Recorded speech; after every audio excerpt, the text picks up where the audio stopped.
Okay, wait, I got some. You see, I was so excited because once I got the idea for a roast, I spent literally all day at work just like so giddy, being like, I'm just gonna keep writing insults about him. Okay, here's one I got. Jeff has the face of a man who eats Vienna sausages with a glass of Francis Ford Coppola wine. I imagine him sweating and huffing over a can of cold manwich. Oh my god. Francis Ford Coppola. He looks like Gilbert Gottfried.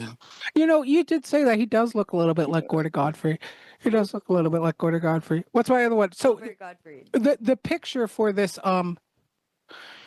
episode is going to be a doctor picture of Jeff the Killer.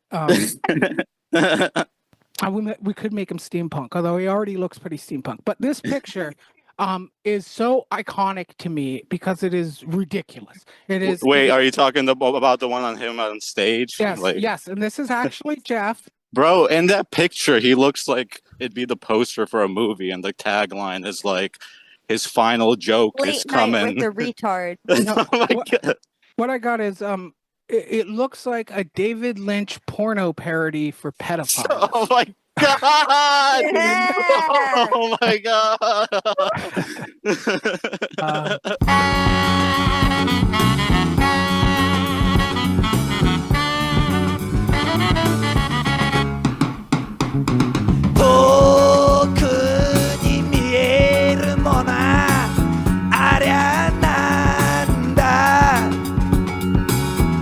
の過疎場の煙突じゃないし、ストリップ劇場の上りじゃないし、落ちたこの世のかけらじゃないし、地球が垂らしたクソでもないし、まさか幸せ乗せた白い季節じゃ Just blame it on the juice. Blame it on the juice. Have it live. Oh no. Blame it on the juice. Yeah. Blame it on the Alex Hitler and Goebbels was in the club. Oh my god. Okay, yeah. So we're gonna do this official this time. Well, because we do this so late, we always forget to do it. So we're just gonna do it. right off the bat. Get right, lit with it. not yet. Not until I tell you when to do the Well, thing. that's what I said. It's the podcast slogan. Welcome to Response Pod. I'm David, I'm Linden. I'm Mari. and We are Response Pod. Get lit with it. you just say that. You just say the thing. Get lit with it. Get lit with it. All right. So, this is our 10th episode, and it is a special episode. It wasn't supposed to be a special episode, but then there was some kind of. You see, There was beef. there was beef, and you see, people misinterpreted. Beef is when you're safe up in the street. So this is a very special episode. It wasn't going to be, which egg on our face because 10th episode we should have been had something planned, but we I didn't even realize it was the 10th episode. because you don't listen to any of the episodes. Don't.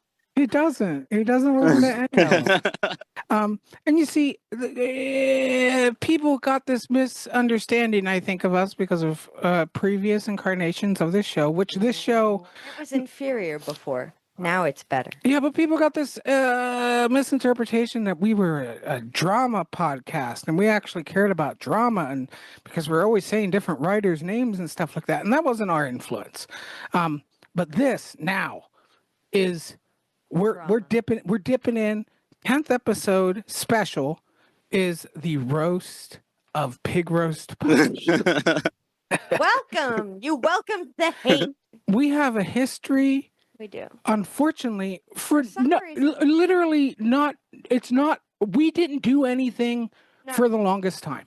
How I found out Pig Roast Publishing existed was finding out that this guy had blocked me, which was funny. I don't know why he blocked me, but he blocking and following and unfollowing. Yes. For some reason. And so when this podcast started, he immediately blocked us. Don't know why. I think he hated Emily, which fair enough. No, he hated me because one time I asked, like, do you support Oh. Palestine? And he got super upset about that. And that's very He's unclear. Jewish? He's not Jewish. I don't know if what he believes. Well, we'll get to that. His barbaric stew that is his He's mind. Oh anti-Semitic. my god. how this started was before our last episode. He was talking shit. He said that he thought we were like a well-read Gore Vidal kind of thing, which I think, all cunty, he said. yes, which I think is homophobic. All right, fuck. Does that let you? Bro, I don't even know who the fuck that is. Gore Vidal? So he was talking shit, and then the wartime author, not even gonna say his name. Yeah, all right, man. He was like, Derek. "Wow, I've held off on listening to this, and now I'm happy you did. Good job, thank Bro, you." he always says that on every episode. Like, he's You always like, fucking- I'm not listening to this, but I'm still reading his dog shit writing because it makes me laugh every time. But and that was fine. I actually got hangry, I think is the term, because I was at work all day and I didn't eat. And then I came home and I saw that and I just got like insanely got very angry. And then I ate like a sandwich and I was like, oh, this is all right. This is funny. This doesn't matter. But lo and behold, the next day we release an episode or something and he has listened to it. And he gives these like the BTK killer kind of notes. I opened it up because I Yeah.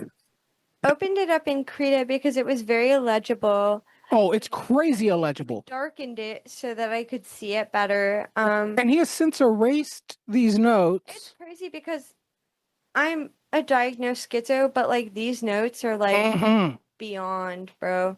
Bro, what's crazy is he's a therapist, apparently. I know. Every therapist is fucking fucked up. That's like the biggest red flag. Yeah, Like, don't be a therapist. don't be a therapist. But so he posted these crazy fucking Zodiac code terrible things because apparently he got wine drunk, all right? And he did delete the post because he was embarrassed the next day. But I always saved it. But Lynn saved posted it again. and did not accept his apology. No, which he said, what did he say? I forget. He apologized in some way.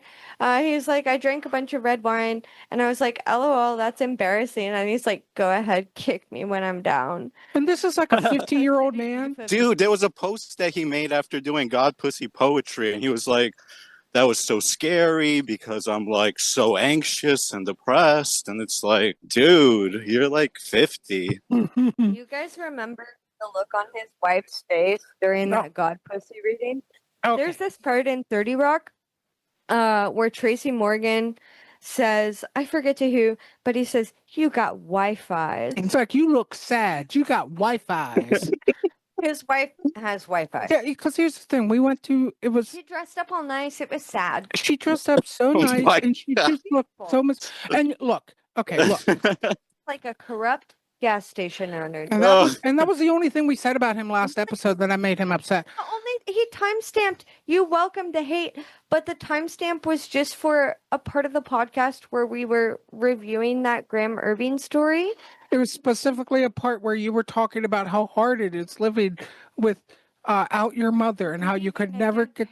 Yes, and And he said, you welcome the hate, smiley face. That's scary. I think that was the most schizo of the notes. But okay, Okay. his wife was dressed up so it was for Beautiful black like halter.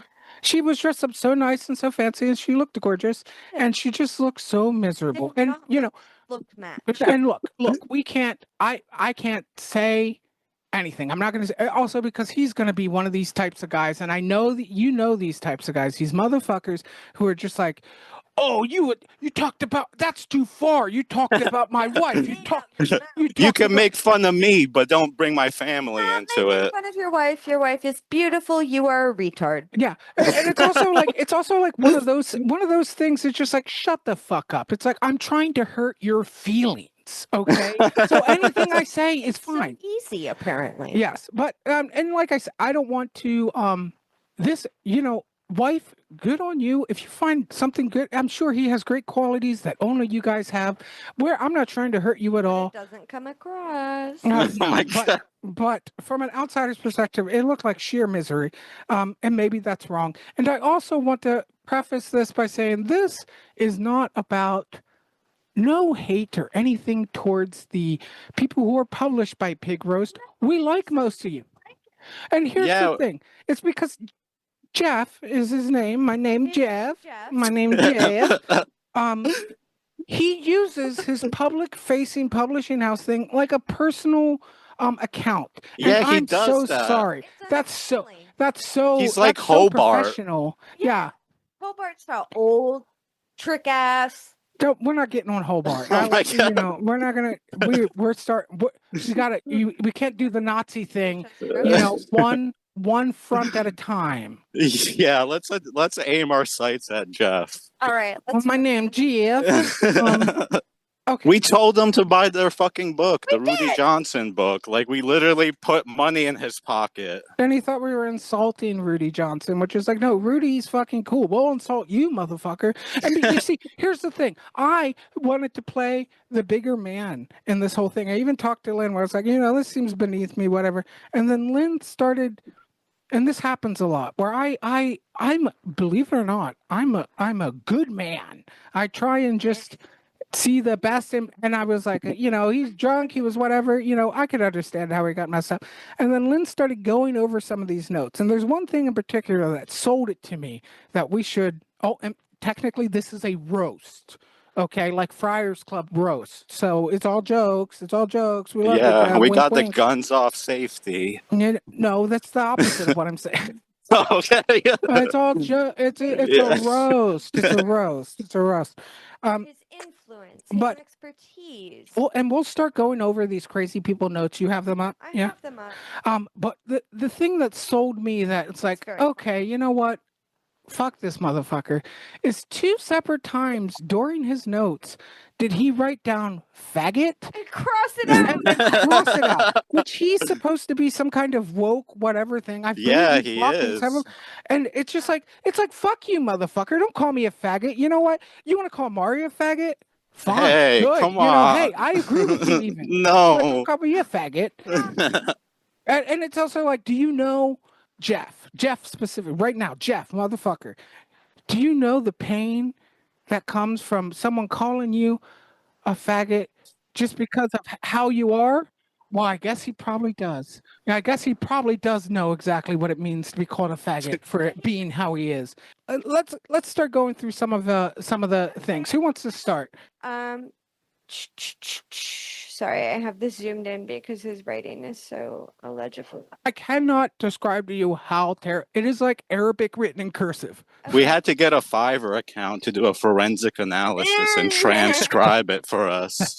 All right, so the first one says, Sean is not gay. I promise you he gets massive pussy. But the fact is, Sean is gay. Okay, well, Yeah. Sean's gay. And you know, shame on you. Sean can be whoever he wants to be, Jeff. If Sean wants to be gay, he can be gay. It's not for you to say this. But he also, see, I didn't know if this was like a joke thing, like he was trying to joke around. He wants us to know that Sean fucks women. All the literary women. He doesn't just say Sean's not gay. He says Sean's not gay and I can fucking prove it, bro. I think he sits in the cuck chair when Sean comes over to I New think York. He lives in the cuck chair. I think he publishes all his books from the cuck chair. What does this one say? Zach something. I don't know this guy. Zach Smith. He hates Zach Smith for some. Shit. Absolute dupe for, he says Lycian, but he means Lycian. like Gordon Lish. Absolute dupe for Lycian mistakes. An anti-explanatory folly. Turn back. Read post. Something lit. Read indecipherable. Lost in the weeds. Yes. Jeez. I He think sounds drunk as hell. I have I have a couple things about this. The first one is I don't know if he was realizing that we were kind of being insulting towards Zach Smith in the last episode. We were insulting Zach Smith, or at least I was.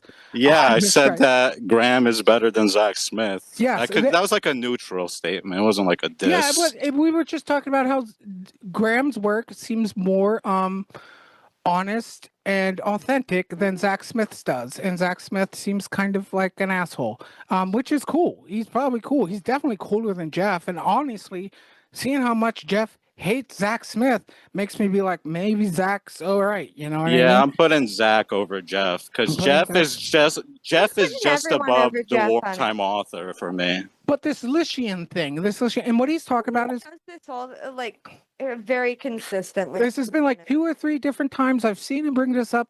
He's upset about Gordon Lish. He says read post Lishian things. And if you don't know who Gordon Lish is, you should figure it out. But he's most known for being a very Great editor. he's a great editor, but he's a butcher. Raymond Carver. Yes, he wields. He's like a butcher knife editor. I think he's a great editor. You know, maybe Jeff hates Gordon Lish so much is because if he would have given Gordon Lish one of his poems, especially this last poem that was on Don't. Given Gordon Lish one of his poems, it wouldn't exist. Yeah, he'd be given back a blank page. You know what I mean?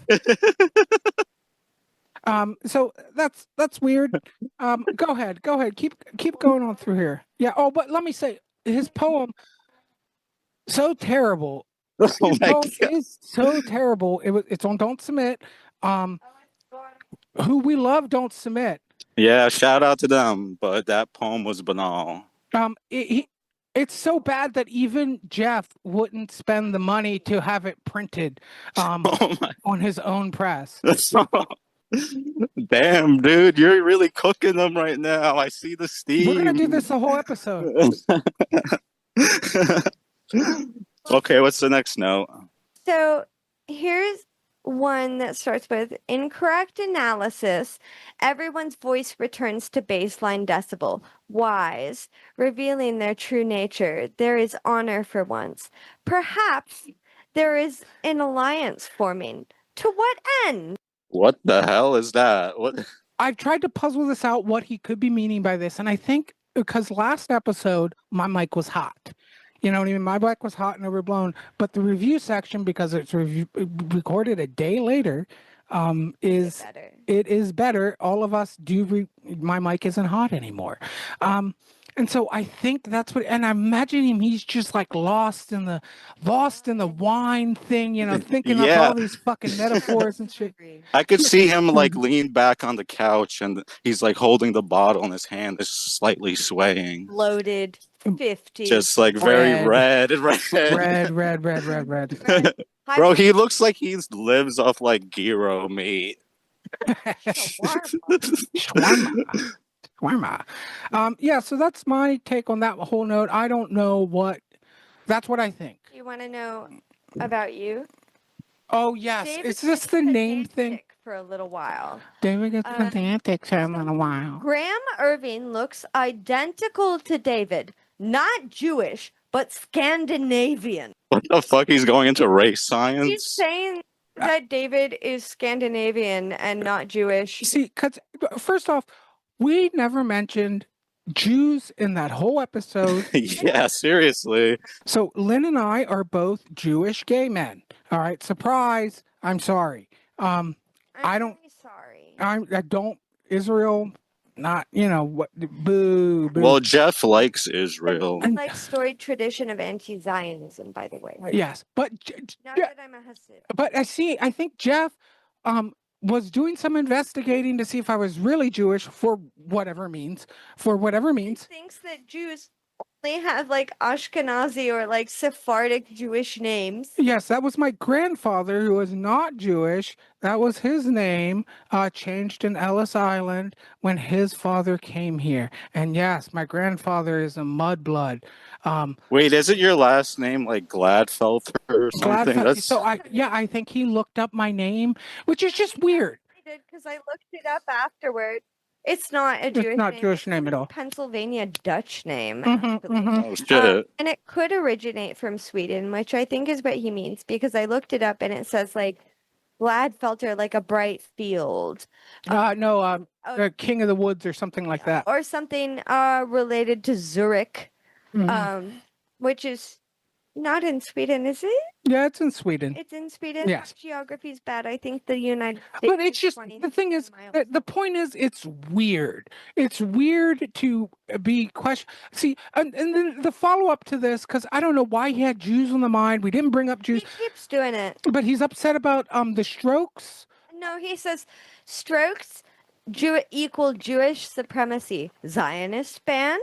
Which What the fuck? did they perform? Did they perform in Israel? I think that's maybe it. Sorry. Julian Casablanca has come out in support of Palestine and signed that like 600 signature letter So not even, I just about like boycotting Israel. it's just so, what does he think? He thinks like, oh, what is it? Last night's about the Wailing Wall. What is he? What does he think?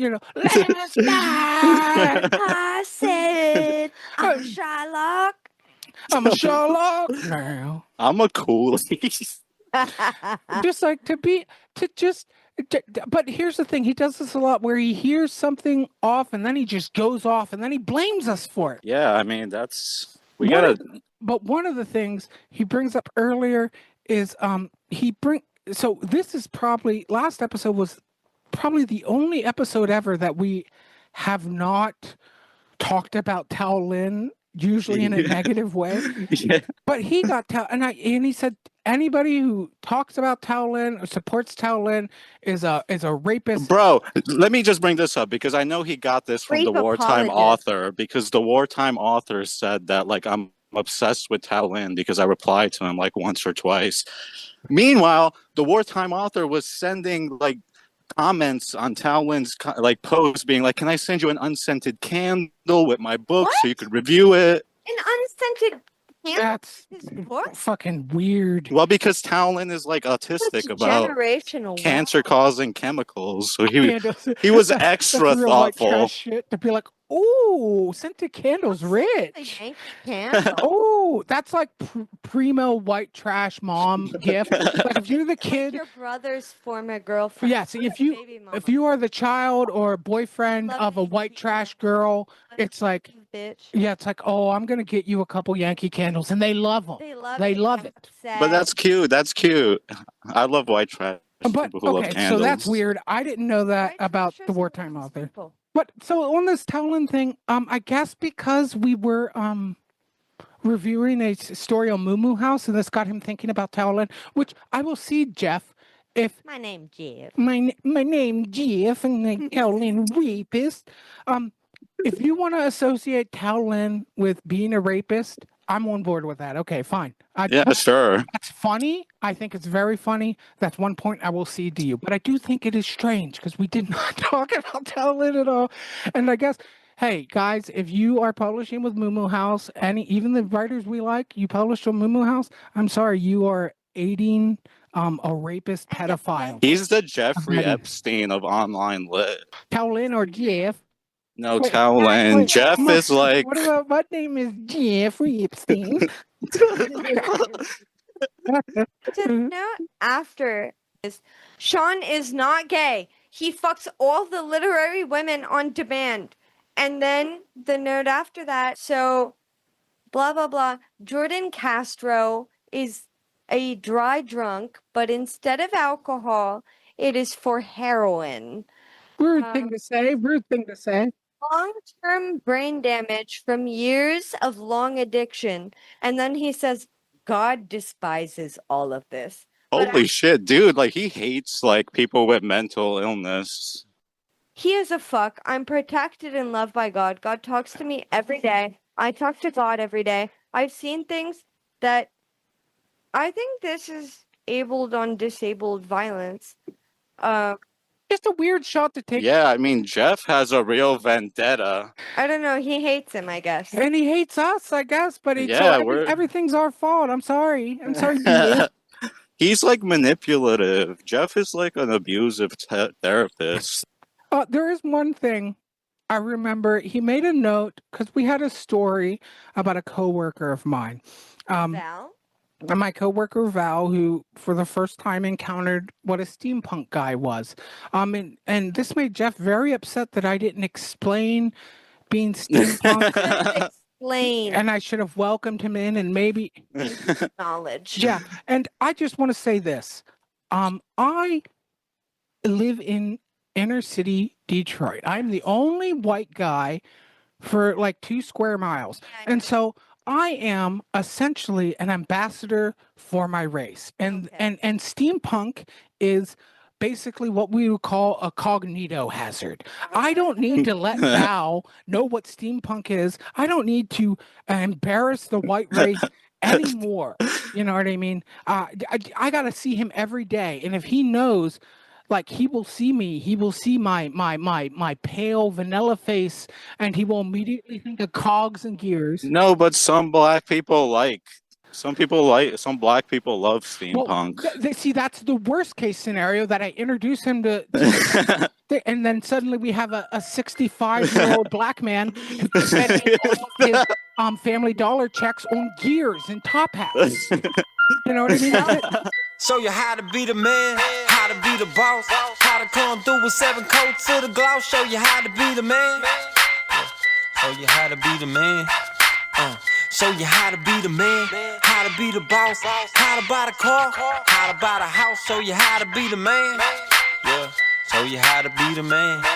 Yeah, back in 8th grade, banana bear rich. Teacher wanna tell me be realistic. That bitch try to tell me be realistic. I pull up 5 years later in a drop top 6. Butterscotch twist, cheek checking and lipstick. Might be in a movie with Barry Sanders. Might be Adam Sandler and my cup is Pink Panther. High school, I was on the news. Fist full of jewels, looks like a swimming pool. Aqua shock start, glow in the dark shark. Mark my words, I don't need acceptance. I'm catching interceptions on you innocent pedestrians. Suckers keep on flexing, I'm bringing out the rice. Jody shaking dice, watching Miami Vice. Serve through my slice, that's a given. Now I'm the man, but I'm calling like a kid and teaching how to be the man, how to be the boss, how to come through with 7 coats to the gloss. Okay, so you got one more. I have one more note. One more note, and then we'll get to our patented reviews, our good reviews, our genius moments. Or we gotta do the billboard. I was thinking we're going to do the billboard in the third part. That sounds good. That sounds good. So the billboard's going to be, so stay tuned. We got some really good billboards. We do. So, We got a real good one. note, the very climax, the apex of Picky Hate. It says, Hey, my name's Jeff. it says, total liars, faggots crossed out. No cunts ever diss Rudy Johnson. Okay, you are total POS faggot crossed out. Faggot crossed out, actually. Which we didn't, we said We that promoted we promote his book. I like Rudy, despite it. I wish Rudy was on a fucking better publisher than you, motherfucker. And I said anything that I said that I liked 2 out of Rudy's 3 poems, which me liking one of your fucking poems is good. Oh shit. So you know, whatever. Okay, so that's the last thing. Yes, we're big pieces of shit because we promote your personal life. Hope and see. The Strokes are Zionists. We mentioned one thing about a joke about the Strokes. You know what?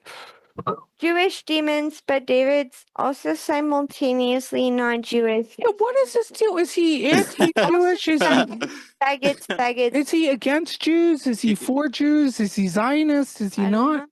He was just letting the Vino You know talk. what that means? You know what a Goyish cop is? Explain. Stupid. Yeah. A Goyish cop means you're smart. A Goyish cop means you're retarded. You know, I say my morning brachas every day. You know, which isn't how you say it in the Jewish way. How do you say it in the Jewish way? What? Brachas? Brachot. Brachel. I say my morning brachol. Jesus. And I'll cut this so it'll.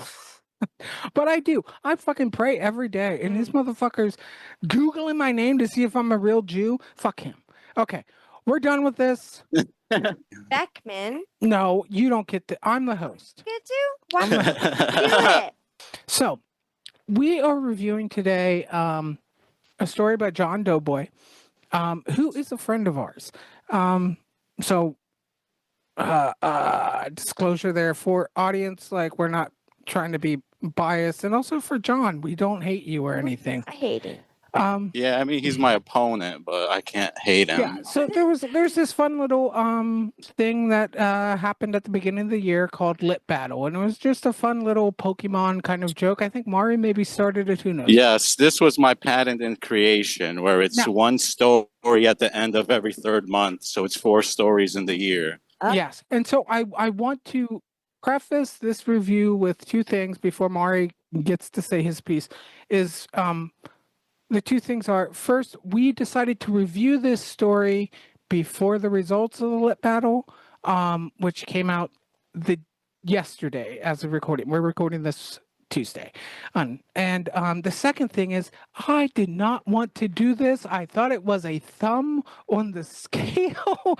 I thought it was maybe tasteless to do this. No, that's why I then- wanted to do it. We have to weaponize our platform against the enemies. But then the results came out, so that second part kind of doesn't. But I want to say that I did think it was tasteless. I thought it was tasteless at first. I wanted to do another story. David's guiltless. Okay, but Mari, go ahead and explain the situation. You like This- that one? I oh, do. oh, Lynn, you didn't hear this. I was doing this new thing where I'm saying cordon instead of recording. I'm cordon. Casual, that's fine. No, but I'm Gordon? a little peeved Okay. because Because of the Lip Battle. it's not a tie. Round 2. First of all, round 1 wasn't a win for him. My story was better than his. Wait, you competed against each other twice? Yeah, it's 4 rounds in the year. Oh. Have you lost every one? Well, I tied the Last second It one. was very good. I think it was better. It wasn't this one the third one? No, the third one is ongoing now. It was very Oh, okay. It was very unbalanced relationship. It was very tender. It was very finely observed. I don't think that's fair. Thank you. Beckmann Well, accomplishes the same. But wait, let's have him. Okay. So Just anyway, explain. this is why I'm the host. You No, you but- go off on these little tangents. Hell? You crazy psycho. no, but like, Oh, that's Neurodivergent. Okay. I'm not nerd. So yes, Mari, Mars. yes. you lost the first round, which I think I know why you lost. Why would you say I lost the first round? I'm curious. Just because of a different. I think the writing on Doughboy's part was better, tighter. Just because I you don't had know. no. Man. Stop. listen, Let though. me go. Okay. So I think that you just had some flyers that should have just been taken out, and I didn't really feel that way about Doughboy. But I think you should have won because Doughboy kind of ruined his story in the first round with the end. It kind of squandered it, which we'll link back to when we talk about his new story, or not his new story, but this story we're reviewing that he submitted for this Lit Battle. I know why that happened, but I think you should have run the first one, and I do think definitely you should have run the second round. But we'll get into that. But go ahead and pop off. This is your platform. Okay. Well, the first story I should have won because in that first story, the whole thing in that first story was just like he's at his brother's house and there's like some traumatic thing that happened and he's like stimming the whole story. Mine went into all these different timelines. I had all these different plot lines. Like it was a little messier than his, but like I feel like I stuck the landing. You did. I think as a whole, your story was better because he squandered, like he really he soured at the end of, because his first round story was about a guy who basically his dad is dying or mom is dying or something like that. It's been a while since I read it. Needs to be taken off of life support. And he has this fun little Doughboy Like likes to experiment, and I really value that. And I think it's maybe to a detriment sometimes for the greater whole of the story, because he just Well, in the second one, he definitely experiments. yeah, we'll get to that. But yes, I think he squandered. He basically his last 2 paragraphs, it just goes too far and is ruins what could have been really, really nice. Like that's why he won. I mean, we're not going to talk shit on the judges. But there's Well, let me just say there's something one about the judge. judge. Say There's one one thing about judge the that's become a goon page to our op, and how is he supposed to be non-biased? Mhm. Wait, we have one of the judges is our op. Yes. Yeah. So the judges are Luca, we love Luca. He loves everybody, so I feel like he's fair. So there's Luca. There's a guy named What a Rat or something like that. I forget. I but like him because he seems neutral. Like, yeah, he's pretty chill. And then there is Taylor, who He's an op. execrable. he's not execrable, Yeah, but he's an op now. He's an op. embarrassing. So yes, one of the judges may or may not be biased because he's on a he has a show that- conflict of interest. conflict of interest is the best way to put it. Yeah, well, I think I'm ready to discuss the story because there's nothing we can do about the judges. Although I did find it suspicious that apparently I lost by 1 point. That's mathematically not possible in 2 rounds, and then it became a tie. There's some fuckery going on. I don't know what these points and stuff even are, but I do. Me think neither. it's I'm the one. creator of Lit Battle, and they're not being transparent with me. I might have to pack the court. Yeah. Well, look, Quick. next year we are going to be hosting Lit Battle, and we are going to have a money reward Yes. for it. It's going to be and way bigger. This is the What? test run. Taking away money. We'll give away money for it. How much money? I don't know yet. We'll decide. But next year we will do the Lit Battle, and none of us will be on it, but we will be the judges. Yes. We won't be able to and because I think Lit Battle is great. It is fun. It is a huge thing. We are mostly joking with all this stuff. This is all really jokey stuff. Yeah, but it's a fun concept, right? Like, It's a because it fun really concept. inspires me to write, like, go harder in writing.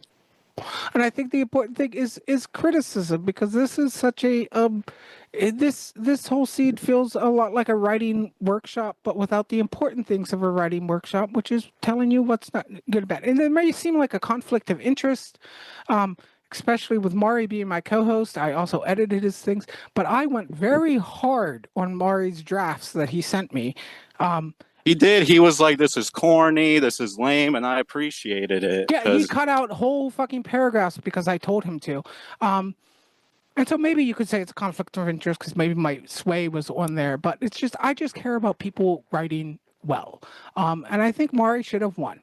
So let's Thank you. let's actually move on to the story. I have the least I think negative opinion of this story, and I think I've swayed Lynn a little bit to not have such a repulsive image. So let's I just have do a the- middle of the road opinion on it because, well, let's summarize the story. So the story is named Beckmann by Jon Doughboy, and it's on, I don't know how to say this publication, Rougarou? Yeah, I mean, I've never heard of this publication. I'm glad we're reviewing something from a new one because Yeah. this is a new one for me. Mm-hmm. So basically, the story is about a father who's really obsessed with one particular artist. And this father is a failed author, artist. He's an absentee father. And the story slowly unwinds with him trying to see how he fits with his daughter, how his daughter trying to reconnect with his daughter. It's all very And she's like a young adult. yes. And so I think the biggest thing to say about this story, as far as like the construction, if we're going to sum it up, is there is a repeating refrain of some other nebulous narrator, all in parentheses. And these parentheses are the main thing Doughboy is experimenting with. And honestly, it hurts the whole story. But this is, so basically, it's the story, and then it's parentheses of an almost meta narrator commenting on what's happening. Well, the parentheses are going to be the most controversial part, I feel like. So yeah, I want to say, let me pull up my notes and say, because Lynn's in the bathroom and Lynn's going to just go fucking ham because Lynn really disliked this story. And I know why he has. Like it. So I will say, Doughboy writes a lot. He's very prolific. I think Yeah, that's one thing about him is like he publishes 20 And stories a year, it feels like. he has the talent. You know, he has a talent. It's funny because he posted a post today saying that he's more interested in the mechanics of writing I saw that, but that's part of his cope tour. He's a little frustrated, I can tell. Okay. It's the finished product. And if it's not good, it's not good. And it doesn't matter what you experience making it because no one else has access to that. Art is communication. That's on you, motherfucker. That's ridiculous. Well, I'm going to let you have your platform. I know because I agree with you. I agree with you. I'm just saying, it's a frustrating position. Yes, he is very prolific. And honestly, I wish he would, because the talent is there. One thing that Lynn and I agreed on, it was like, this feels like such a squandered thing because the parts that are good are so good, and the parts that are bad are insufferable. Yeah, like there's points that read like a Raymond Carver story, but then it's like Deadpool humor. And there's one point at the end where he just cuts the climax of the story. Oh my God, yes, we'll get to that. Oh my God, yes. It's so frustrating. But Doughboy, in a whole, like I said, he's very prolific. And he's experimenting here, especially in this story, with structure, and this one doesn't pan out. This kind of structural thing doesn't pan out. But I do encourage it, and I like to see it. And I just want to give a little rundown of this. Like I said, he has this meta narrator within a parentheses, and when it does work, which is unfortunately very rarely, it really does work.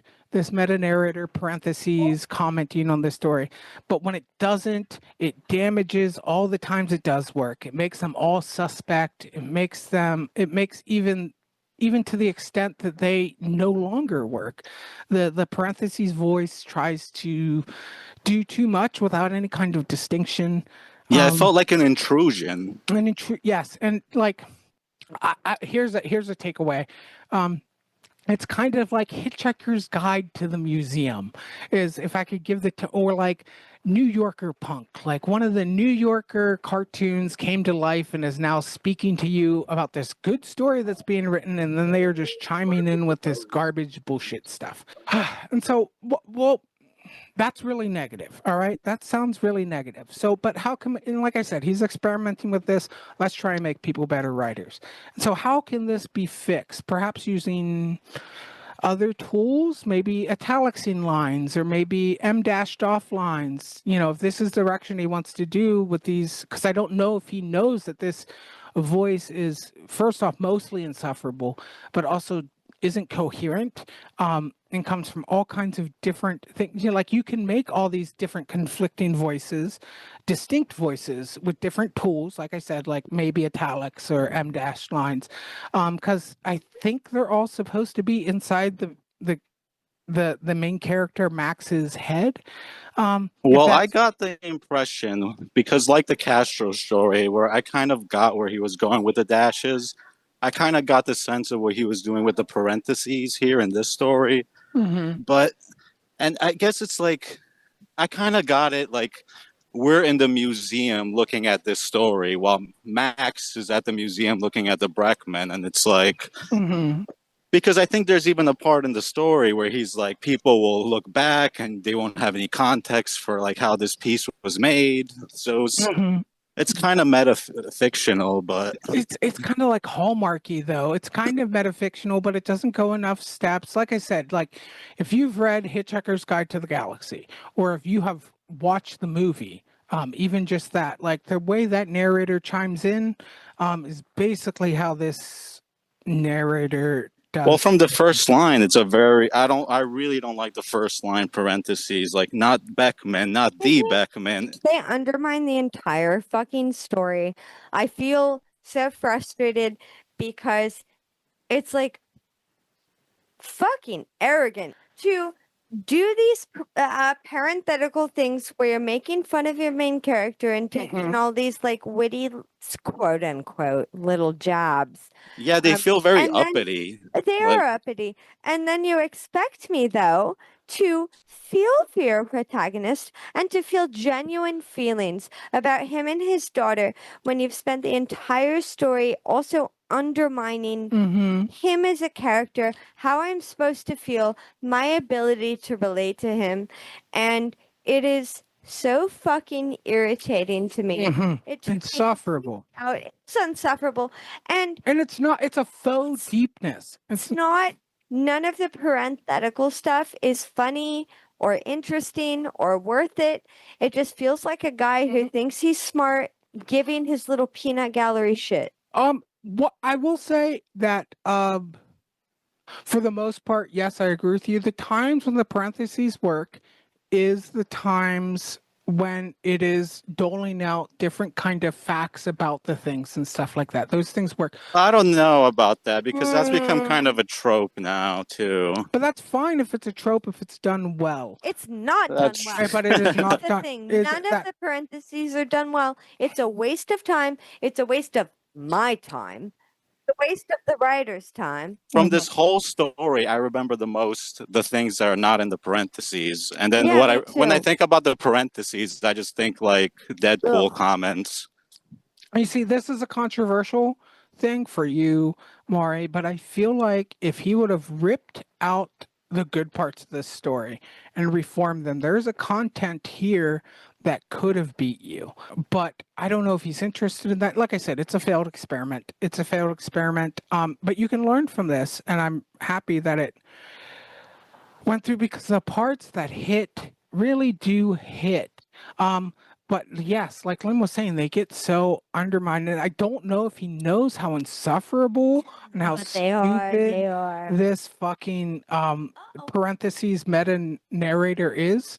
No, but I bet it felt really good to write it because like when you're like writing stuff in a draft and you're like kind of being cheeky, like it feels so great in the moment.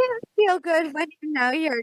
How can you not know you're being insufferable and doing badly? Hubris. No, I think Hubris. because he's so prolific, he doesn't let enough time cook, and I think he's just confused about It's his the. fault. Well, yes, but you're trying to make like Friend of the pod. I'm sorry. I don't know you.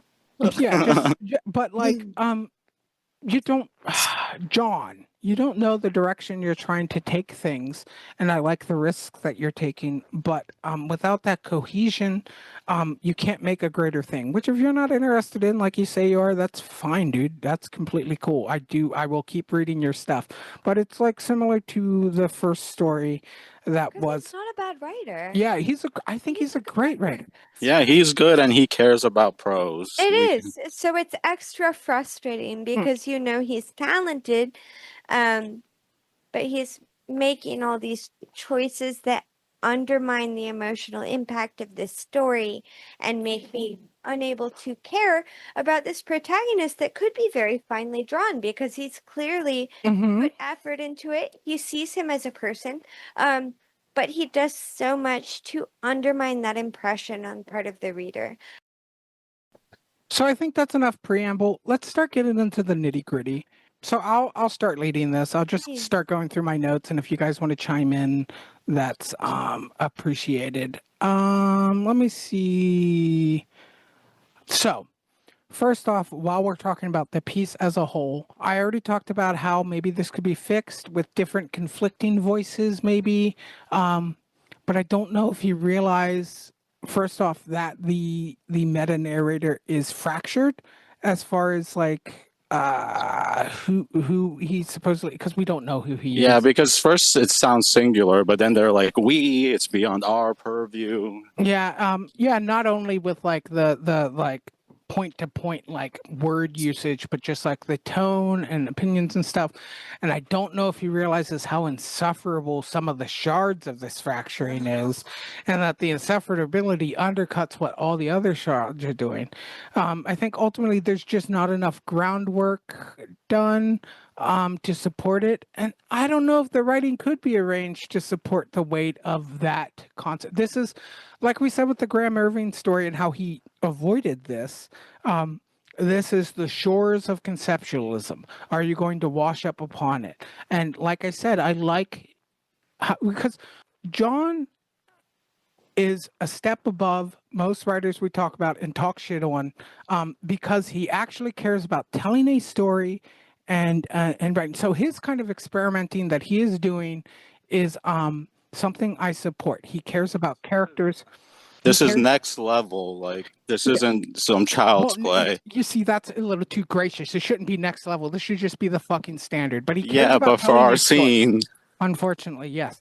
So, like, but here's washing up on the shores of conceptualism, where maybe the concept gets away with you, maybe the concept doesn't work, and so it undermines the piece as a whole. Sorry if I'm being rude. I just want to be rude to you. I think you're talented. I'm just very frustrated. I think it's that it's I think you're better than this. no, yeah, I think it's really that thing, and I've tried to explain this to some people where something is so close to something you would love, and because of that proximity, all the flaws or perceived flaws or all the missteps become amplified by a million because you can see this thing that you would have loved, but you have this thing. So maybe it's a little harsher than usual. We're not trying to do that. This is not a Danielle Jalowski piece. Guys. But Throw fuck that in the that garbage. garbage. oh my god, yo. Unmitigated trash. Dude, it is trash. It's trash writing. I want to say stick to reviews, but her reviews are terrible. oh my god, yo. About it, she doesn't deserve a mention. It's execrable. Okay. We'll start a new call. We'll be Okay. right back. 765. Light up like we're smear some bugs on toast. Drum and dust like breakfast are the ones I hate the most. Running past the scotch shape on that head that you ripped off. Wrap it in an anthem, go to Starbucks for your cough. And a brown star on watching porn fat, increasing week to week. Instrument plug into amp, it sounds so fucking dumb. You're a fucking shit that thinks you don't deserve two thumbs.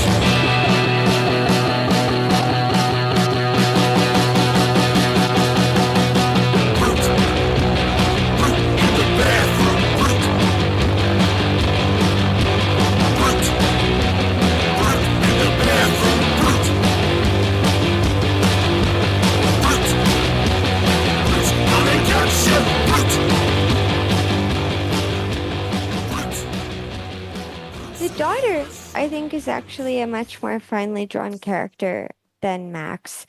And she made me especially depressed because I see this propensity in younger girls, much younger than me, who are very into skincare, ask for skincare kits for Christmas, anti-aging properties at like 25, and it is so depressing that such interest she has in collagen and moisturization and beautification, because that's not, people can say, oh, that's gratifying, that's self-care. But the truth is that that's being duped by the beauty industry. That's not feminist. That is, and it's fine if you like to do things for yourself, but you can't pretend that you're not influenced by society at large and how they think you need not to age, to have poreless, perfect skin. It's very depressing to me to see this little girl, this be her chief interest. And Max mentions it being her chief interest, how she wants to become a cosmetologist. But do you think that Doughboy wrote that with your critique in mind, or that he just wrote that as a passing thought? I think he probably wrote it without thinking because who he is. Detail about the young girl that says a lot. I'm not saying this in a negative way. It says a lot about her personality and who she is and the age that she is and the time in which she lived. I don't think it's an error. I think it is a facet of her character which is drawn much better than Max that happens to make me very sad for her. Max is empty, facile, not even worth pity because the parentheses undermine his character so much. How could I feel pity? I feel more for Ignatius J. Riley from Confederacy of Dunces than I could ever feel for Max. But the girl, let me explain in this way. So, My parents got divorced when I was 6. I was very happy about it because they stopped fighting. But I didn't see my father for a very long time. And there was this one birthday where he bought me a present, and I think I was 9 or 10, and he bought me this very bulky yellow sort of cartoonish bathtub radio for a much smaller child than I was.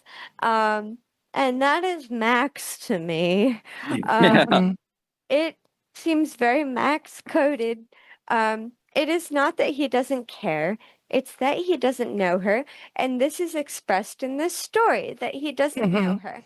But And he's he- also like half-assing it a little bit. oh, he's completely half-assing it. I I also think feel he thinks he's trying harder than he is. mhm. I think that Max a big His thing absenteeism is acknowledged, it's but acknowledged, but I feel like but the payoff is wasted because at the exact time that they're supposed to have this sort of reconciliation, and he says much hugging and crying was had, he does it like that, and he doesn't explicate, he doesn't describe the scene, he keeps that from us for some fucking Mhm. inexplicable, Mhm. wasteful, stupid reason. Yeah, that was bizarre.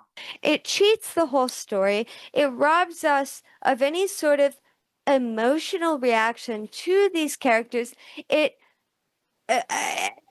I had no sympathy for Max before, and I don't care now because he spent the whole time making fun of him. And I think it's so arrogant that he spends the whole story doing this, and then he expects me to feel feelings for this character, to feel genuinely for him. Mhm. Because the skill, although he's a fine writer, it's not there. It's not enough. Let's be clear, it's not enough. I find it so frustrating because it could have been a really interesting moment, and to take the climax of this story and to take the most important part of the story and to obliquely describe it and not show it to us, that is cheating himself and cheating his audience. Mhm. And I couldn't think of a reason why an author would do it aside from just being experimental. I can't either. Yes. Let me just.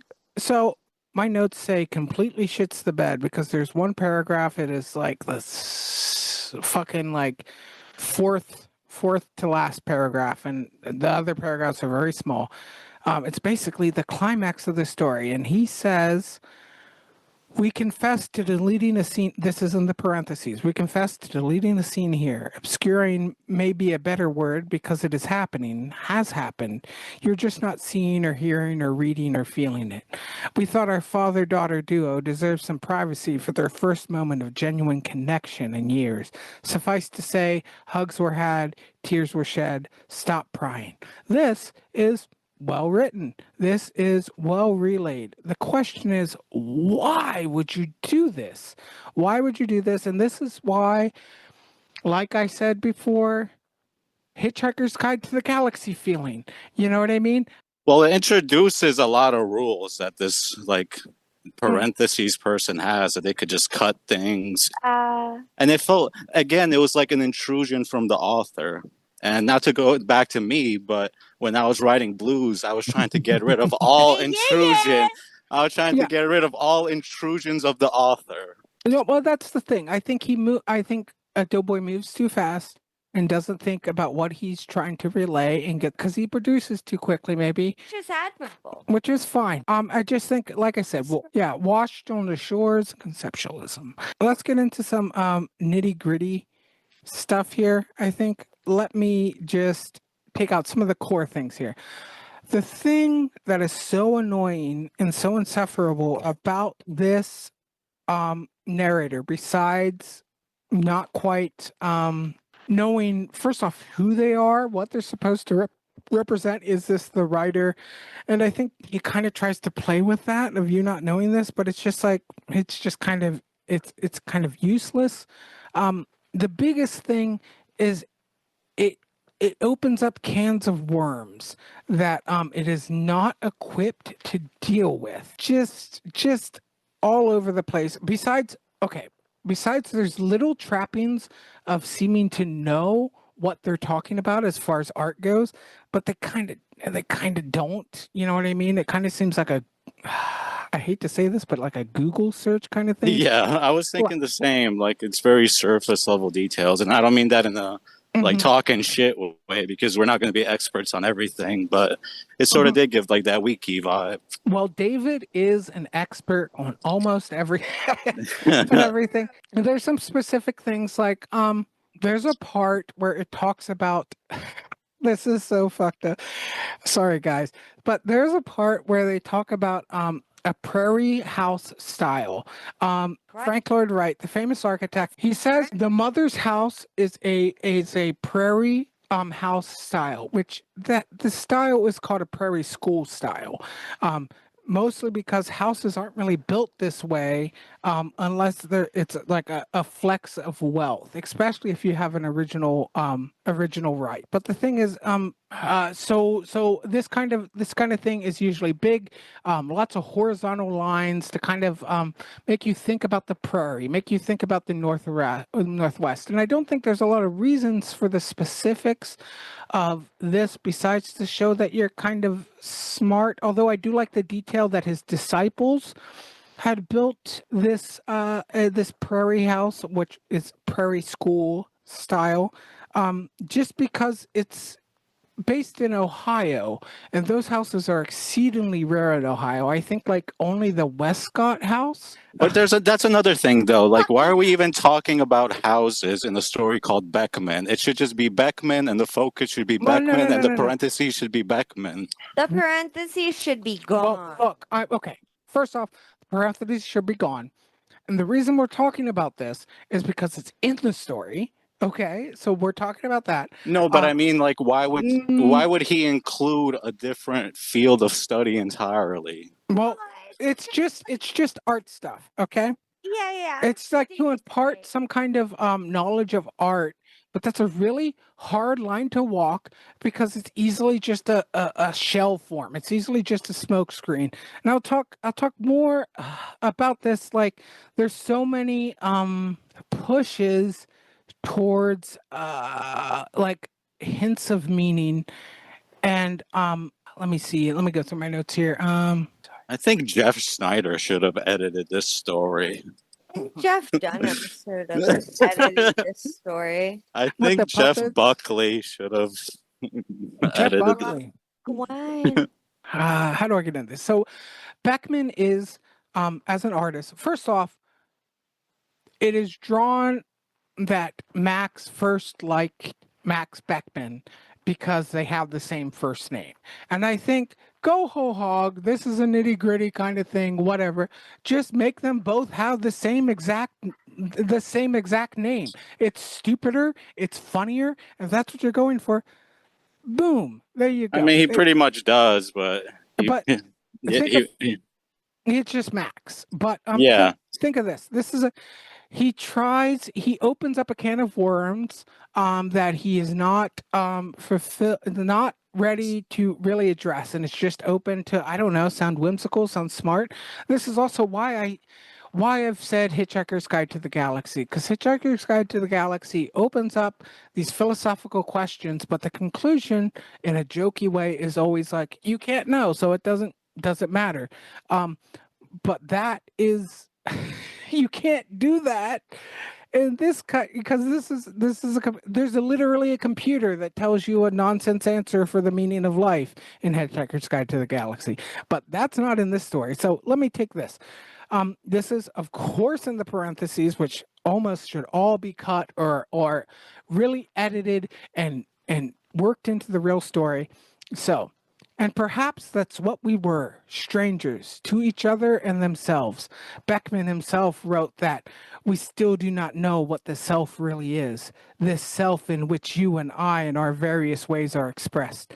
But he portrayed a bit of optimism, despite all the horrors of the early 20th century he lived through. witnessed, been hounded, informed by, and added, we must peer deeper and deeper into its discovery. And he also repeats this deeper and deeper several times into this thing. Yeah, he uses repetition in 2 parts, and both times I didn't like. But yeah, especially because the core of this, just opening a new soda when you haven't finished the last one, it just rings as vapid. You aren't equipped to bring, not that you even have to bring an interesting conclusion to this, but you could bring a different way of seeing this kind of problem. If you're going to bring up this existentialism and make it a big part of your story, then you should do that. You should do that. And But this isn't only a Doughboy problem, because I've read other stories, and they'll like bring up an existential problem, yeah, and then they'll immediately shoot it down, be like, "But we'll never know," or like, "We're too young to know." yeah, I understand. But it's just hard to draw those. It's just that's just a big folly. Don't fucking do that. Like I said, finish your soda before you open up another one, unless you have a big reason for opening up another one. But this is specifically bad when using Beckmann, because Well, are you familiar with Beckmann? Because to be honest, I don't know much about his work. yes, and so Beckmann, his whole thing, and he's even described by Max, but also it is agreed upon by like this omniscient, like super smart New Yorker editor. It's me. He literally wrote a fanfic about me. Medical narrator walks 50,000 steps a day. But with Beckmann in particular, it's like he followed a theosophy. What a man, I'm so bad at pronouncing words. It's theosophy. Ah, You know, sure. and so and basically, Oh, Red Pig Roast says. I'm not well spoken. That's for sure. But You're no Gore Vidal, bro. but Beckmann in particular here, he is like pretty well established. He's even written books about being into theosophy or whatever, which is basically like where auras came from. Where He invented aura farming. he didn't invent that, but like now I'm not super smart, but there's a book called Thought Forms by whatever the fuck. Helen. But it's like he really did believe in a structure to the spirit and the afterlife. And yes, it doesn't necessarily. I just think it's a poor fit for Beckmann to be the focus of this. But I mean, what you just said kind of relates to the parentheses, but you could play with that, but he really doesn't. He doesn't play with that, and I think like. What I'm saying is the parentheses give you a big shrug about what the self is, and Beckmann was pretty decided about what the self was. Like his whole poem, or I mean, not his whole one painting, is about like the different phases of death. How he believes death is in different. He was just really into this. His art Is awesome. Looked it up on like Google image search, and it's very immediate. It's very beautiful. The lines are thick. The people are very expressive. I don't feel the same energy from this story. I think Max, his interpretations and his own art must be very weak. He portrays that well through Beckmann's personality, through Max's personality. He's not capable of that same sort of thing, and you can tell from the kind of person he is. Yeah, but I feel like this narrator that's supposed to be omniscient definitely does not understand this. No. And so by extension, because Beckmann is described by Max and then supported via the narrator as like being an egotist, which is like taking yourself and putting it out into the world. And that's maybe a really cynical way of looking at his work, but his work is more like trying to be as open as possible, trying to see other people as objectively as you can, and then how you feel about them, and that's what the art should be. That's the communication. And this kind of, I don't know, just this Well, it would be interesting if the parentheses narrator had these thoughts on Beckmann, and then Max was kind of misguided about Beckmann, and that's why he never became a great artist. Yeah, I mean, and it just there's just not enough focus. It's a great shame. It's good writing that is squandered. And also there's like a time, like there's different things with parentheses will say, like, what about Minna, who was the daughter? What about Minna? Isn't it time we heard from her? And it's just like this is this useless kind of almost like British dry humor kind of stuff of calling attention to the artifice of the story without any kind of real dividend. It's Disney to me. It's It's Disney. Hallmark. It's fucking New Yorker shit. It's just like, oh god. So there's two parts that come in tandem, in which my notes were, yuck, bro, what the fuck are you doing? And come on, man, unearned. Which is like, but did Max believe this? Do people change? Oh no. Or are they always changing? Oh. A question for the ages, perhaps. Either way, above our pay grade and perhaps beyond the purview of this little story. Yeah, I underlined that part too. That just pushed it too far. And then then who are you? Minna asked. But Max wasn't sure if she was addressing him or Beckmann. He also wasn't sure how to answer. It's like, this is unearned. This is yuck. This is like, you aren't tell a story, and the parts are here. I think the next line after this, you have Mopar here, baby. Which, if you don't know, Mopar, those are Dodge parts that are interchangeable. You could build. You've told me about Mopar so many times, and I don't. Yeah.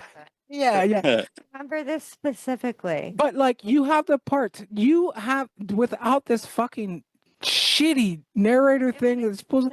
You could just, because there are parts that are just like rip. But yes, there's parts that are a waste, but parts that just there's rip parts you that apart. Yeah, there's the whole like story of them going to the museum, and he's this failed artist's dad, and he loves Beckmann, and even those details that Lynn mentioned about his daughter, like those were all really good to me. Yeah, she's a much realer person to me than Max.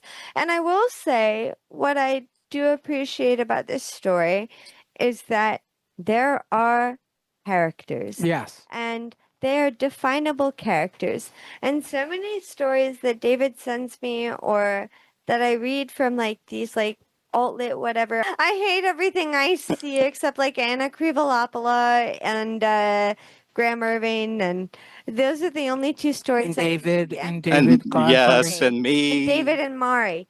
But those are the only ones I've liked since we've started the podcast. And I do appreciate that these are drawn characters, because most of these stories that I read from like whatever alt-lit, whatever the fuck that is just fiction about someone's very tedious internal life and their lovelornness and their phone and their art, and nothing could make me want to vomit more. Well, Doughboy had posted today something interesting on part of his Cope tour, because he was like, stop calling it a Cope tour. Come on. No, I'm just playing. He's so mad about how we lost. No, but I didn't lose. It was a tie, and it was technically a win because one judge is biased. But okay, that's not a Cope tour. That's not a Cope tour, of course. No, okay, but Doughboy had said that he's moving away from the lived and he's becoming more fictionalized. He's making stuff up. Taylor should But become more when I fictionalized. said that should he's become not less vulnerable, real. when I said that Doughboy isn't vulnerable, I didn't mean it's because he makes stuff up. I just mean like in this story, he doesn't really open up those parentheses parts. He really could have opened his chest. Closes us off to it. He robs us of the payoff. Yes. Exactly. But he uses this like dry humor to push us away. I completely agree. David said he was like the narrator with the parentheses was like a New Yorker cartoon guy. I think we can end this here. I want to give one last thing. This section is funny. It's painful. It's what the story should be about. And it also brings to attention the question, shouldn't all the parentheses part be ripped out? And it's this little part. He was communication guys in the army. That's what the daughter says.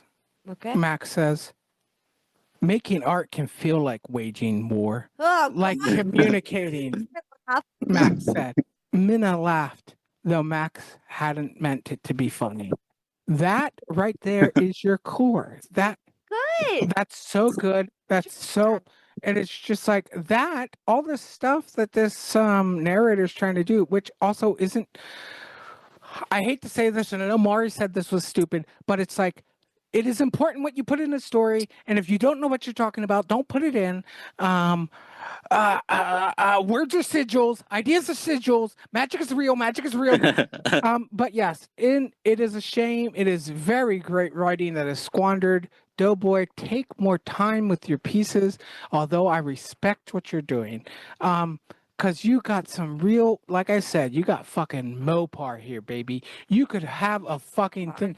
You could maybe smoke Mari and me. I don't think you could. No, he No. can't because he's gonna lose round 3. I Like, don't think they wouldn't let me in. They wouldn't let me in the lip battle.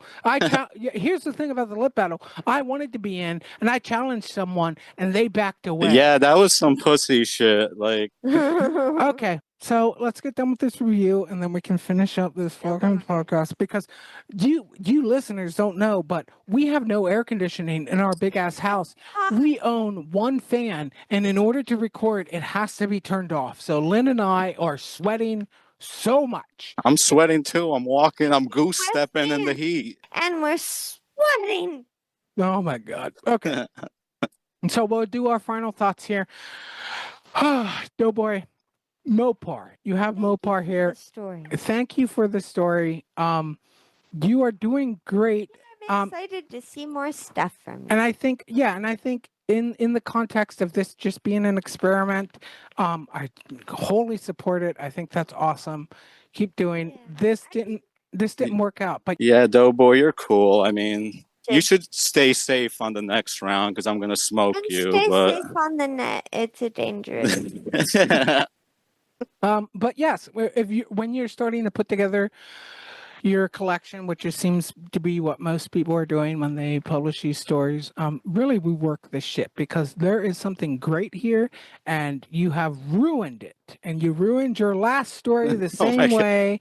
That sounds harsh, but that's just how I feel. But I'm also just one guy, so yeah, we can't all be as good as me. Anybody else any closing statements upon the story? No, it was good, and I Mhm. congratulate Doughboy for the tie. I know he worked real hard to tie with me. But do you really? I don't think you do.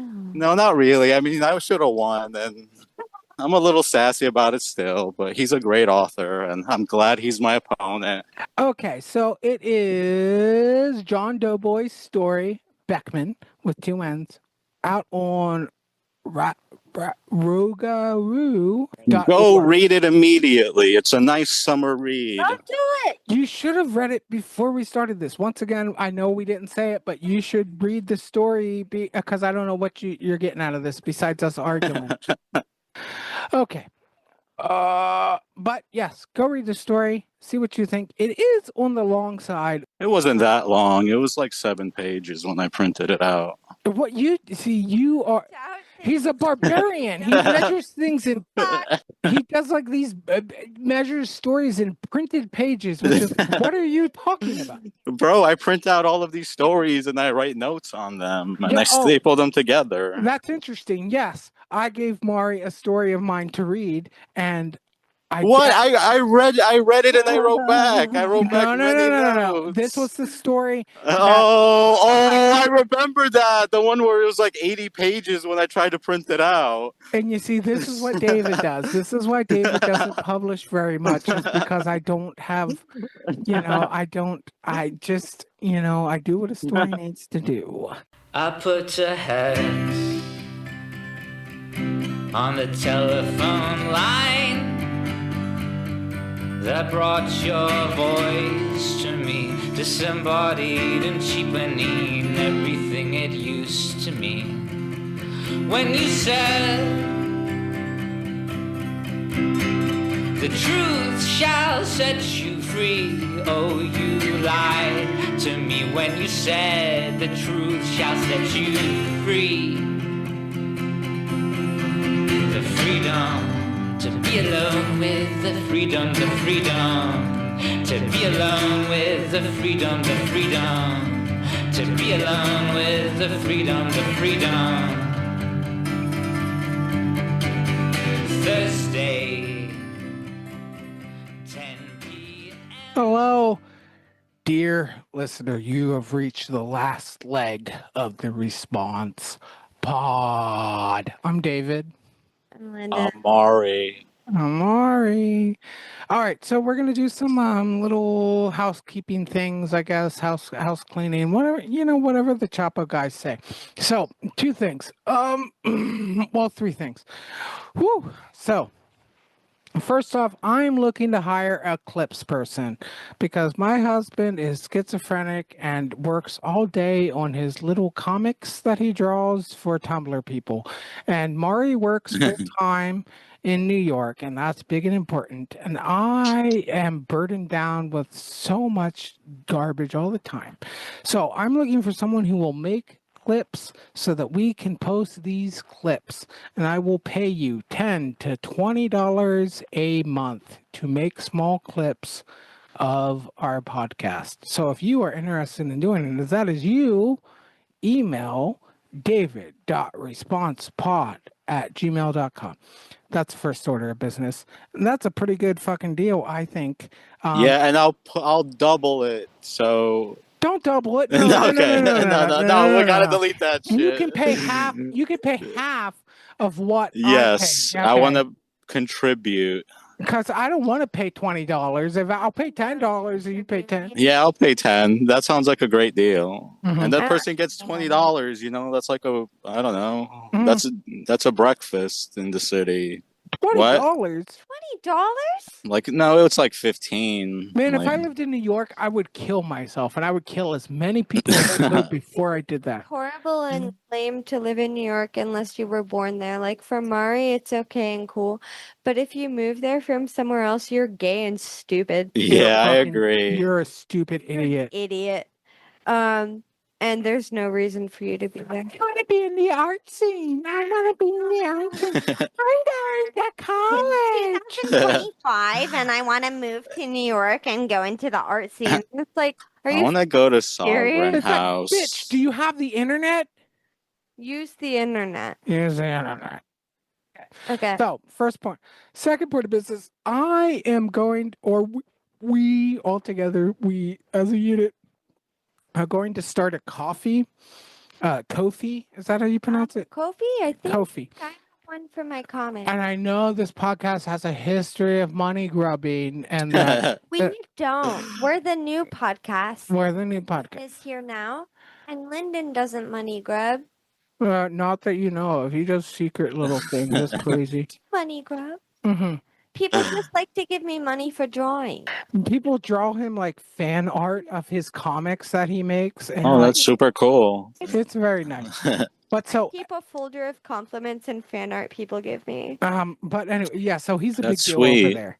But anyway, okay. So we're gonna start a Ko-fi, and the main reason we're doing that instead of a Patreon or something is because Patreon is very commitment based. Kofi, you can give like $3 a coffee whenever you want. You Yeah, there's no. however much you want. And the big thing is Ko-fi has goals, and we do have goals. We need to get You need a cable for your interface. just God, I'm sorry. shut up. I'm the host.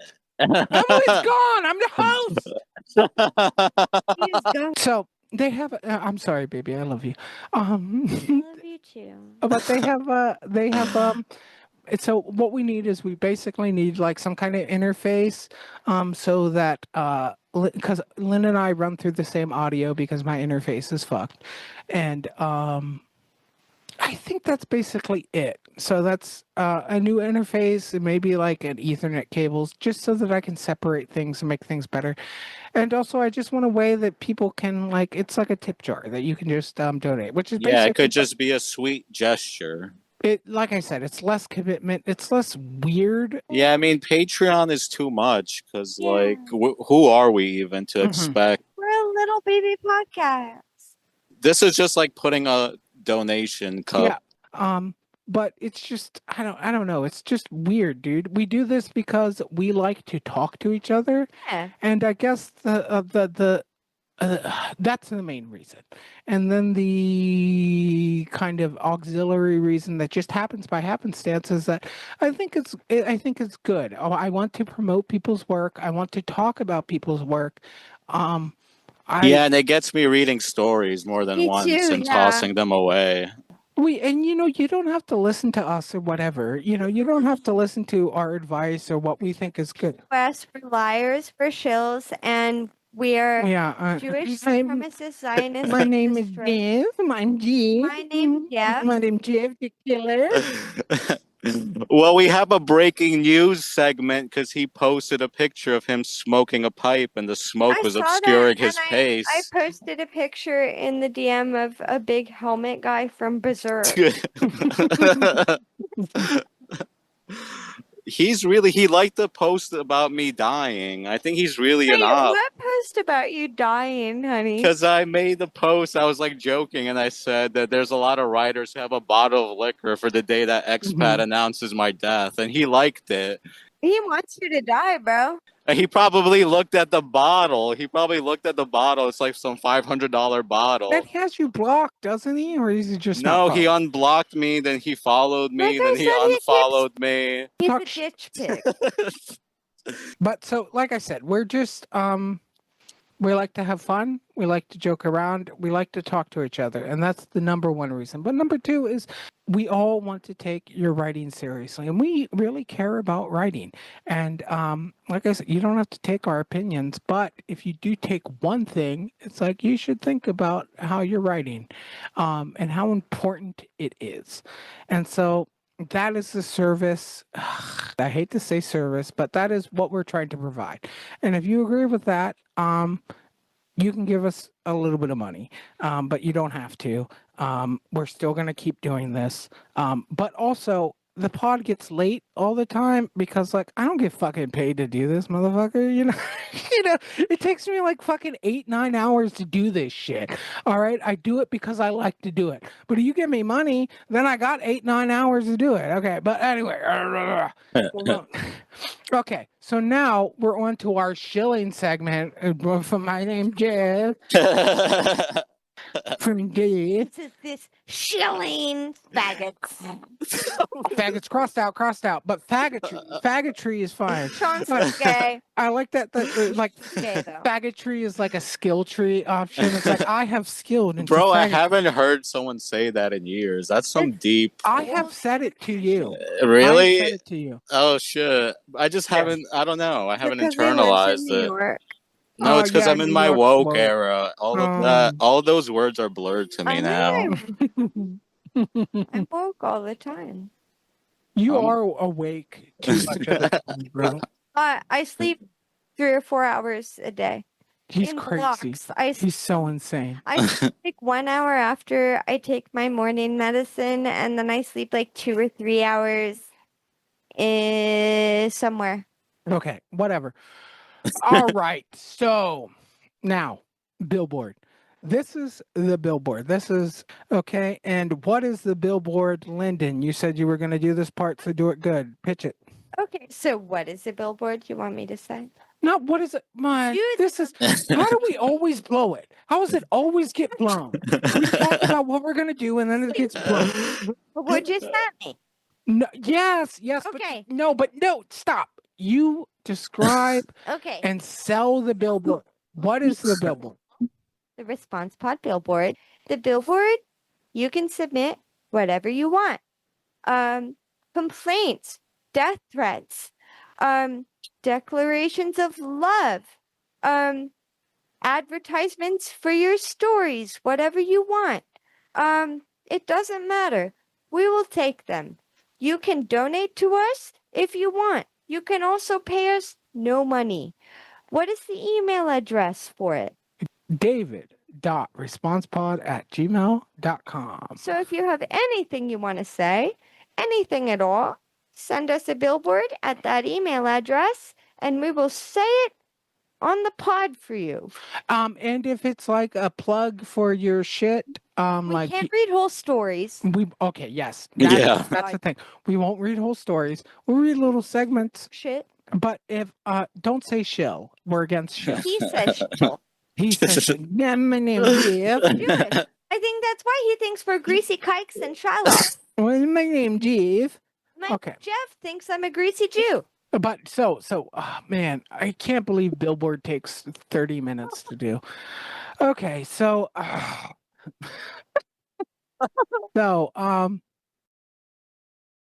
so yes, Billboard.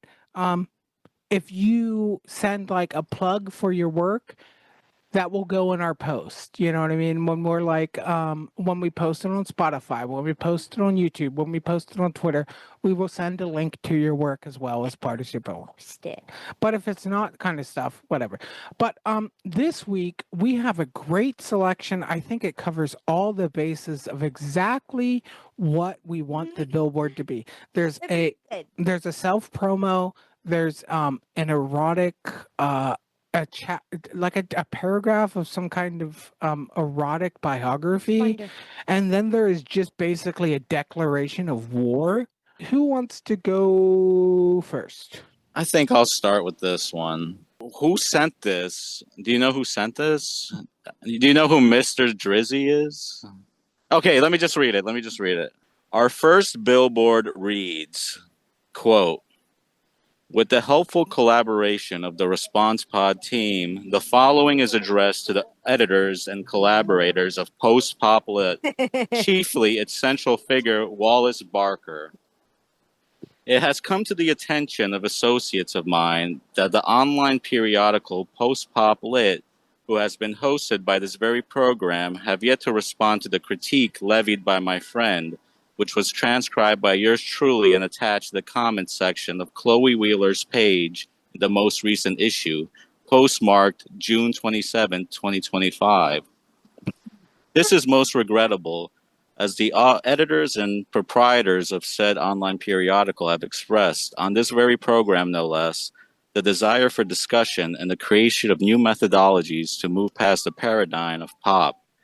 By their silence to this critique of my friend, it leaves the lurking masses to conclude Mr. Barker has no interest in the development of a new literature online or elsewhere, but rather a reification of the old alt-lit guard and the museumification of a false institution. We are left in our resignation in this position and believe the only way this may not be seen as the case is if Mr. Barker would engage with said critique either in the form of a handwritten note sent via the U.S. Postal Service, God bless our state workers under duress, or by liaison between the two and the illustrious members of Response Pod.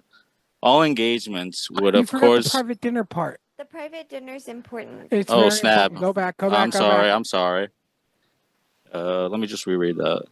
We are left in our resignation to this position and believe the only way this may not be seen as the case is if Mr. Barker would engage with said critique either in the form of a handwritten note sent via the U.S. Postal Service, God bless our state workers under duress, or by the means of a private dinner for six, the members being my friend, Mr. Barker, myself as the liaison between the two, and the illustrious members of Response Pod. All engagements would, of course, need to be at Mr. Barker's expense, considering the high insult my friend has had to suffer awaiting a response to his thoroughly conceived critique. We await Mr. Barker's response and are obliged to thank the eminent host of this program for this opportunity to air out our grievance against Barker and his publication. To all, a fond farewell and a happy reading.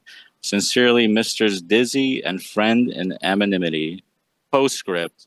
If a response from the publication or Mr. Barker himself has already been logged before the transmission of this missive, please accept our humblest apologies. We knew all along Mr. Barker was a rational and wise interlocutor. How do you spell that? Interlocutor? Interlocutor. Interlocutor. We simply are slower at the keyboard than he. What a great fucking. We love it. Dude, that was like you. reading a Thank historical you, document Mr. in Dippy. class. It was not like. Oh, in class? Okay. What's beef? Beef is when you ain't safe up in the street. All right. Do you want to go next or me? So I will read the next billboard.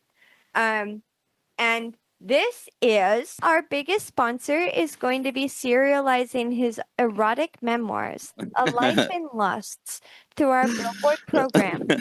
Much like the Emmanuel movies or The Glamorous Life of Sachiko Hanai, this week we have paragraph 1 of chapter 1. So let me begin. I was born via cesarean section as a very small man in a large hospital. Those births by C-section share a certain psychosexual idiosyncrasy. There is no nostalgic longing to retraverse the vagina.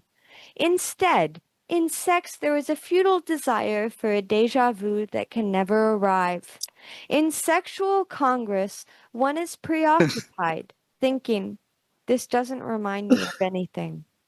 Just once, I'd like to enter a woman with great purpose, to scream into a real homecoming.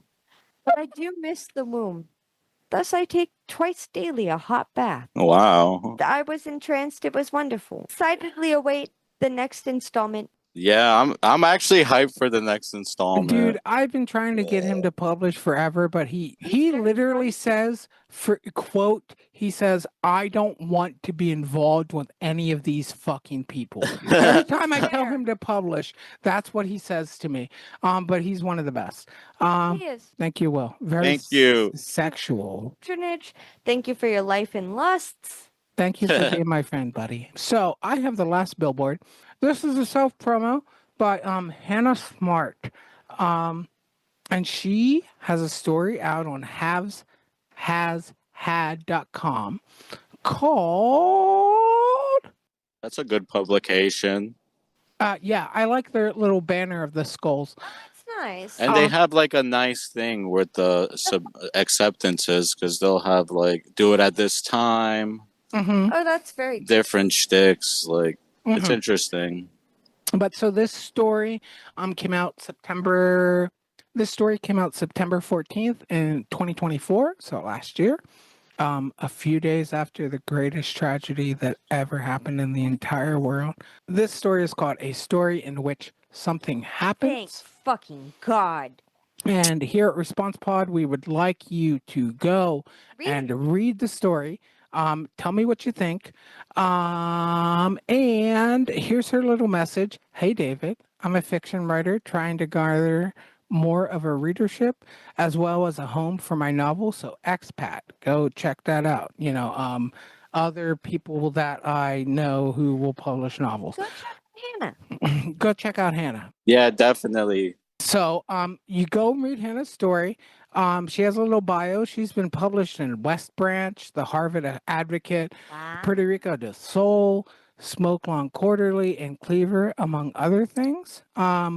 She's been shortlisted, which I don't even know what shortlisted means. Yeah, me neither. Shortlisted is That means you good. but made that's it. good. She got a bachelor's degree, which is good because That's good. She's from yeah. college. She also has a little website Wix, which hell yeah, Hannah. Fuck these other people. They sit there, oh, I got my own little name and my thing. No, NeoCities is fine, That's but fine. but when they do like their own.com, I feel you, How Hannah. much you pay for that? But Hannah Smart, go read her story, a story in which something happens, and yeah, check it out. Check it out. Definitely check it out, and thank you for sending us your story to shout out. Thank you, Hannah. It will be down below in the whatever Post. whatever. I'll post we- definitely check it out. Thank you. Okay, so that's all our billboards for this week. Mari, tell us about premarital. You got Yes. 10 minutes. It was Saturday, so I was doing my steps, and I wasn't expecting premarital at all. But I had 26K steps, and I was literally wearing basketball shorts and Mhm. like a crew neck because I'm feeling shitty about my body. So I'm wearing like a Harvard crew That's neck. why you need to do 26 and steps. yeah, When will No, this for stop, the real. steps? I think What? when I'm You married, need the steps. when I'm married, I'll stop. And then you'll get super fat and trap a woman. Don't curse him. Yeah, yeah, for sure. The body is made in the kitchen. You can't outrun a bad diet. I was eating pad thai. I just went on my Tinder account because I made one, and she messaged me. And literally, like, within 2 minutes, she asked, like, do I want to come over? And her place was, like, 20 minutes by Uber from where I was. And I drank in 2 beers, so I was feeling a little buzzed. So I said, sure. And I went. And, like, she was, like, this Australian woman. Really? An Australian? Yeah, and she was, like, telling me, like, she doesn't leave her roots anywhere. Like, she has wanderlust, like, and I'd noticed. And this is interesting because I'd noticed some pages. I'd noticed some pages on her desk, and I'd kind of like just snatch them without really asking. Wait a minute. Let's go back. A 30-year-old who has wanderlust. That is the biggest red flag I've ever heard of in life. No, But- not the biggest red flag. Okay, I'm exaggerating, but There are that's bigger red flags. there are bigger red flags. Being a pedophile, being No, but GF. like Being a pedophile, being she a was cheater. telling me that she's like never been in a relationship, and so like while we were making out. No, but while we were making out, like I tried to like kiss her like she was my girlfriend to like really give her that experience, and she was like really into it. Like, Wait a minute. Wait, in your head, there's a difference between kissing like you're my girlfriend and kissing like what? What is the other? like you're just like some smut. I have noticed. Smut who has premarital. No, he said some smut, Oh. which is somehow more offensive to me that you're Than some slut? smut. Yeah, it's more offensive. Give But, me like- smut and nothing but. Wait a minute. So you have categories of kissing? I just kiss Yeah. people that, I mean, there's a No, bro, but there's like a certain riz, like an intimate riz that you have with a partner. This is single people shit. I don't think there is a Riz. There element is, in- dude. No, not when you're kissing. When No, you're wait. kissing, Riz is done. When you're kissing, Dude, that- Riz is done. No. There's a whole lot of riz to kissing and all of that, bro. This is like a ballet dance. I'm not comfortable with a 32-year-old man saying Riz. I'm sorry. What do you also say aura farming? Yeah. Don't know what that means. Okay, but let's get back to my Okay, story Back because to premarital, Mari. yes. Well, anyway, the first time I want to just skip to the bad time because the first time it went well. Oh no. There was the second time. Yeah, I went back the next Friday and like we had premarital again and it got like soft because I just got sad. Oh no. Like I just got sad, dude. Like I'm Why'd like you this get isn't sad? because I was like this isn't We wanna me. know. This isn't me. Like I'm not the I don't type to have just have premarital. premarital. Like God hates it. God despises all of this. no, but it was also like this is infantile. This is literally like smoking a cigarette. It's a cheap dopamine hit, and I went back in the car and I texted that e-girl that I hung out with, and I was like, Oh. That's more depraved to be like, oh, my premarital was a cheap dopamine hit. no, This is insane to me. I don't.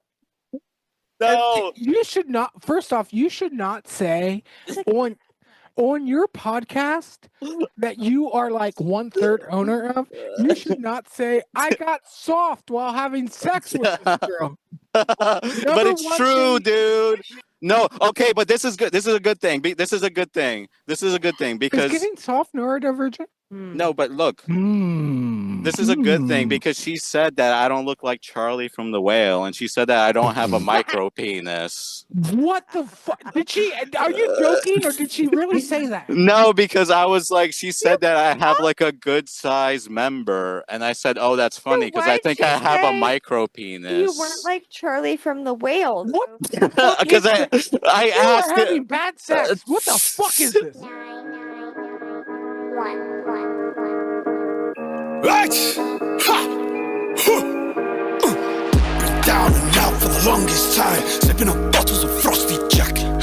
Hanging up off of the curbside, picking up pennies and smoking crack. What you know about being homeless, hopeless, broken and broken fat? What you know about about being nervous, worthless, ruthless and holding back. Bit my tongue, listen to the split when the shift gets done. Twisted one, darkest thoughts haunting me, all of the pain that I caused.